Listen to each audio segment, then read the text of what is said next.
ចាជំរាបសួរកូនអរគុណអរគុណព្រះសម្រាប់វត្តមានកូនជាថ្មីក៏គឺជាយើងមកជួបគ្នានៅក្នុងសប្តាហ៍ថ្មីចាជាថ្ងៃនេះដែរអ្នកគ្រូមានទីការថ្នាក់ទី5មួយតកតងជាមួយនឹងមេរៀនទី17ចាគឺសព្វនាមពុរិស័កចា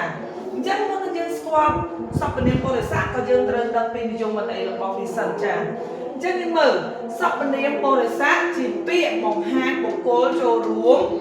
ប្រាស្រ័យតកតងគ្នានិងសម្រាប់ចំនួនកន្សោ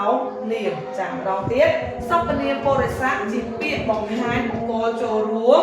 ប្រាស្រ័យតកតងគ្នានិងសម្រាប់ចំនួនកន្សោនាមចឹងថ្ងៃនេះអ្នកគ្រូលើកយកការបំពេញល្បះដែលប្រើសព្វនាមពុរិស័កចឹង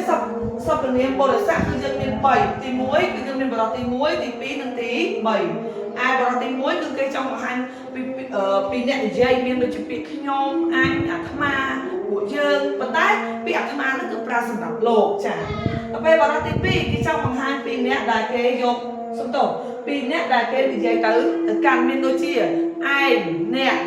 លោកអីចឹងទៅអ្នកគ្រូគាត់ឧទាហរណ៍ទូទៅណាកូនចាដូចជាបរិបទទី3បង្ហាញពីអ្នកដែលគេយកមកនិយាយមានវាមានគាត់មានគេគឺវានោះគឺសំដៅទៅលើសត្វប៉ុន្តែបើសិនជាយើងស្គាល់គ្នាចិត្តដិតឬក៏អ្នកដែលមានអាយុស្មើនេះយើងអាចប្រើពាក្យវាបានតែគ្រាន់វាអត់សូវគួរសមឯពាក្យហ្នឹងហ៎ចាអញ្ចឹងថ្ងៃនេះកូនមកមើលរបស់អ្នកគ្រូមាន4ដែលយកមកថ្ងៃនេះចិត្តទី1គេបានសរសេរថានាងជាសិស្សពូកែកណិតវិជ្ជារីឯចឹងតែកន្លែងនេះអ្នកគ្រូបំពេញពាក្យខ្ញុំចារីឯខ្ញុំវិញជាសិស្សពូកែភាសាខ្មែរចានាងជាសិស្សពូកែកណិតរីឯខ្ញុំជាសិស្សពូកែភាសាខ្មែរអញ្ចឹងគុណមើលថាហេតុអីបានអ្នកគ្រូដាក់ពាក្យខ្ញុំអញ្ចឹងខ្ញុំនេះគឺជាសព្វនាមគឺជាបរិបទទី1សព្វនាមពុរិស័កតែជាបរិបទទី1ដែលគេបង្ហាញពីអ្នកនិយាយមែនទេនេះខ្ញុំនោះគឺជាអ្នកនិយាយថាម៉េចនាងជាសិស្សពូកែកណិតរីឯខ្ញុំជាសិស្សពូកែភាសាខ្មែរអញ្ចឹងនេះចង់បញ្ជាក់ពីបរិបទទី1មែនទេគាត់ចាស្ថិតនៅក្នុងបរិបទទី1គឺបង្ហាញពីអ្នកនិយាយចាពួកគេតែងជួយសំទោសពួកគេតែងជួយបញ្យល់មេរៀនគ្នាទៅវិញទៅមកចាអញ្ចឹងយើងមើលពួកគេពាក្យថាពួកគេស្ថិតនៅក្នុងបរិបទទីប្រមាណចាអញ្ចឹងពួកគេនេះគឺស្ថិតនៅក្នុងបរិបទទីម៉ានចាទី3ដែលបង្ហាញអ្នកដែលគេយកមកនេះនិយាយមែនទេកូនចាពួកគេនេះ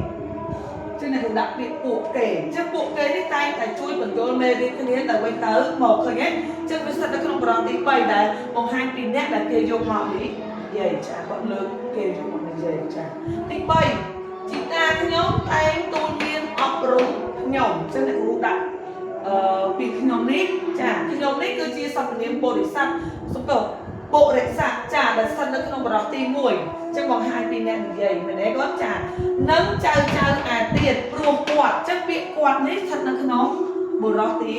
3ចាដែលគេលើកយកមកនិយាយគាត់នេះជីតាខ្ញុំតែអប់រំទូលមានខ្ញុំនិងចៅឯទៀតព្រោះគាត់គេគាត់លើកយកណាគេគាត់លើកយកជីតារបស់គាត់មកនិយាយមែនទេគាត់ចាចង់ឲ្យពួកយើងខ្លាចជាមនុស្សល្អអញ្ចឹងពួកយើងនេះគឺស្ថិតនៅក្នុងចាសព្វនាមពុរិស័កដែលស្ថិតនៅក្នុងបរិបទទី1ប៉ុន្តែបើយើងអានឲ្យស៊ីជម្រៅគឺអាចស្ថិតនៅក្នុងបរិបទទី2បានដូចគ្នាដែរប៉ុន្តែអ្នកគ្រូយកដាក់ថានៅក្នុងបរិបទទី1មានន័យថាស្ថិតនៅក្នុងបរិបទទី1មែនទេពួកយើងណាពួកគាត់មកនិយាយអំពីចាអំពីជីតារបស់គាត់នេះចាអញ្ចឹងទី4សិស្សនេះព្យាយាមរៀនសូត្រណាស់គេបានទទួលរង្វាន់រាល់ឆ្នាំអញ្ចឹងពាក្យថាគេនេះអ្នកគ្រូយកពាក្យគេមកដាក់អញ្ចឹងមានន័យថាគេនេះគឺស្ថិតនៅក្នុងបរិបទទី3ដែលបង្ហាញពីអ្នកដែលគេយកមកនេះនិយាយមែនទេគាត់សិស្សនេះព្យាយាមរៀនសូត្រណាស់គេបានទទួលរង្វាន់រាល់ឆ្នាំចាអញ្ចឹងពាក្យគេនោះគឺស្ថិតនៅក្នុងបរិបទទី3ដែលគេលើកយកមកនេះនិយាយថាគាត់នោះគឺទទួលបានរង្វាន់រាល់ឆ្នាំអញ្ចឹងសរុបមកវិញសព្វនាមពុរិស័កគឺជាពាក្យបង្ហាញបុគ្គលចូលរួមមែនទេកូនចាប្រាស្រ័យទាក់ទងគ្នានឹងសម្រាប់ចំនួនកន្សោនាមចាអញ្ចឹងគ្រូសង្ឃឹមថាក្រោយពីកូនបានមើលការបញ្យល់របស់អ្នកគ្រូហើយកូនត្រឡប់ទៅផ្ទះវិញកូននឹងស្វែងយល់រក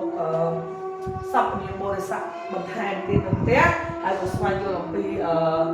បរិយាទី1ទី2ទី3ឲ្យកាន់តែច្បាស់ជាងមុនចាហើយសូមព្រះប្រទានពរឲ្យកូនមានសុខភាពល្អយើងនឹងជួបគ្នានៅសប្តាហ៍ក្រោយអរគុណជំរាបលា